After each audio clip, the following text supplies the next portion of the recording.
কাজের সন্ধানে বেঙ্গালুরু যাওয়ার পথে রহস্যজনকভাবে নিখোঁজ কৈলাসহরের এক যুবক। ঘটনার বিবরণ অনুযায়ী কৈলাসহর ইরানি থানার অধীন হীরাছড়া ১ নম্বর ওয়ার্ডের বাসিন্দা বুধা দাসের ছেলে বুদন দাস গত ৮ তারিখ কাজের উদ্দেশ্যে বেঙ্গালুরুর উদ্দেশ্যে রওনা দেয়। পরিবারের দাবি, ওই দিন রাত ১২টা নাগাদ শেষবারের মতো পরিবারের সাথে মোবাইলে কথা হয়েছিল বুদনের, কিন্তু তারপর থেকে তার মোবাইল ফোনটি বন্ধ রয়েছে।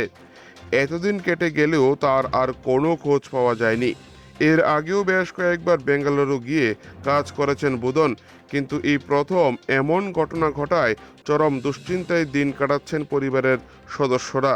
ছেলের কোনো হদিশ না পেয়ে মানসিকভাবে ভেঙে পড়েছেন আত্মীয় স্বজনরা। অবশেষে আজ দুপুরে পরিবারের লোকেরা কৈলাসহর ইরানি থানায় একটি নিখোঁজ ডায়েরি দায়ের করেন। পাশাপাশি বুদনকে দ্রুত খুঁজে পাওয়ার আকুল আর্জি জানিয়ে সংবাদ মাধ্যমের দ্বারস্থ হয়েছেন তার নিকট আত্মীয়রা। পুলিশ ঘটনার তদন্ত শুরু করেছে।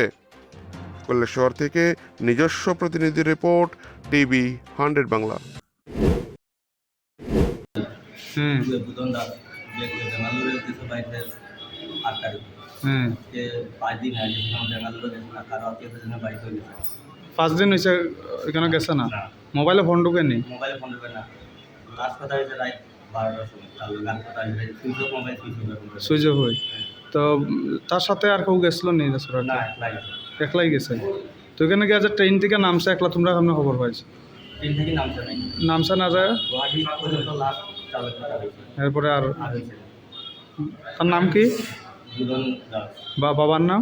বুধা দাস, বাড়ি হই হীরাছড়া, কয় নাম্বার ওয়ার্ড? ১ নম্বর। আগেও থাকতো নি বেঙ্গালুরু? বেঙ্গালুরে আসছিল ৩-৪ বার গেছে। আরও গেছে আইছে, কিন্তু এই প্রথম নিখোঁজ হয়েছে।